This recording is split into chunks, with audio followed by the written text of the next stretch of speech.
So when we are aware of the ego I, we are aware of this chronic tension inside ourselves. And that's not us. It's a futile tension. So when we get the illusion, the image of ourselves, married to a futile tension, you've got an illusion married to a futility. And then you wonder why I can't do anything. Why I feel in the face of all the problems of the world impotent. And why I somehow cannot manage to transform I. Now here we get to the real problem. Because we're always telling each other that we should be different. Now I'm not going to tell you that tonight. Why not? Because I know you can't be. Nor can I. And the big difficulty is this. I want to find a method whereby I can change my consciousness. But therefore to improve myself. But the self that needs to be improved is the one that is doing the improving. And so I'm rather stuck. I find out the reason that I think I believe, say, in God, is that I sure hope that somehow God will rescue me. It says like this: you cannot catch hold of it, nor can you get rid of it. In not being able to get it, you get it. When you speak, it's silent. When you are silent, it speaks. Now, in not being able to get it, you get it. Because this whole feeling, what Krishnamurti is trying to explain to people, for example, when he says, why do you ask for a method? There is no method. All methods are simply gimmicks for strengthening your ego. So how do we not do that? He says, you're still asking for a method. There is no method. If you really understand what your I is, you will see there is no method. This is so sad. But it's not. This is the gospel, the good news. Because if you cannot achieve it, if you cannot transform yourself, that means that the main obstacle to mystical vision has collapsed. That was you. So you can feel all this happening. Your breathing is happening. Your thinking is happening. Your feeling is happening. Your hearing, your seeing. The clouds are happening across the sky. The sky is happening blue. The sun is happening shining. There it is. All this happening. And may I introduce you? This is yourself. This begins to be a vision of who you really are. And that's the way you function. You function by happening, that is to say, by spontaneous occurrence. And this is not a state of affairs that you should realize. I cannot possibly preach it to you, because the minute you start thinking, I should understand that, this is this stupid notion again of I should bring it about, when there is no you to bring it about. Not to make you over, not to improve you, but for you to discover that if you really knew the way you are, things would be sane. But you see, you can't do that. You can't make that discovery because you're in your own way. So long as you think, I'm I. So long as that hallucination blocks it.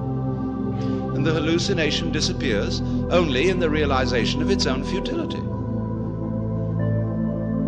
When at last you see you can't do it.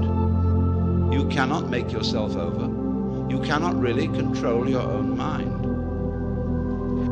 So when you see that that's nonsense, there naturally comes over you a quietness. In seeing that you cannot control your mind, you realize there is no control. What you took to be the thinker of thoughts is just one of the thoughts.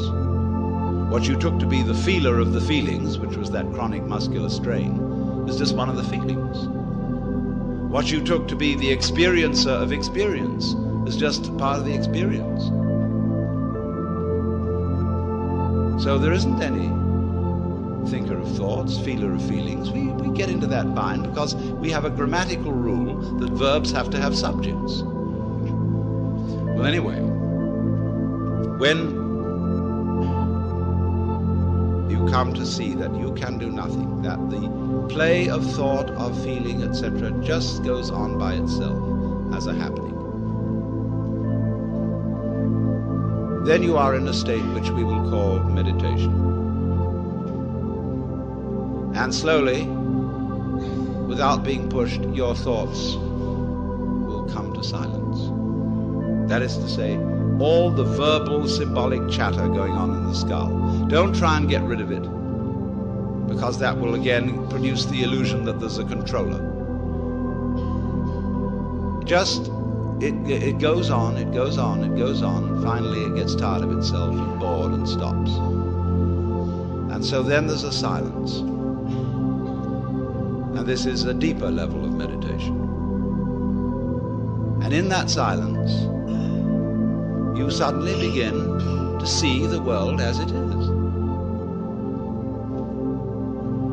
And you don't see any past, and you don't see any future. You don't see any difference between yourself and the rest of it. See, reality isn't material. That's an idea. Reality isn't spiritual. That's an idea. Reality is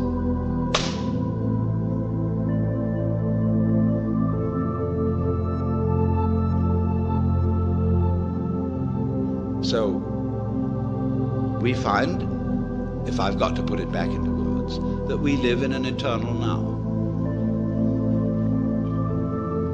You've got all the time in the world because you've got all the time there is, which is now. And you are this universe. And you feel this strange feeling when ideas don't define the differences. You feel that other people's doings are your doings. And that makes it very difficult to blame other people. Well, anyway, this is therefore to say that the transformation of human consciousness through meditation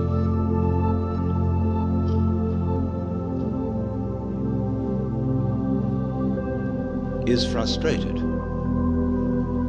so long as we think of it in terms of something that I myself can bring about by some kind of wangle, by some sort of gimmick. Because you see, that leads to endless games of spiritual one-upment, which people fight and wonder whether they are a little bit more evolved than somebody else and so on. All that can just fall away. And then we get this strange feeling that we have never had, you see, in our lives, except occasionally by accident. Some people get a glimpse that we are no longer this poor little stranger and afraid in a world it never made, but that you are this universe, and you are creating it at every moment.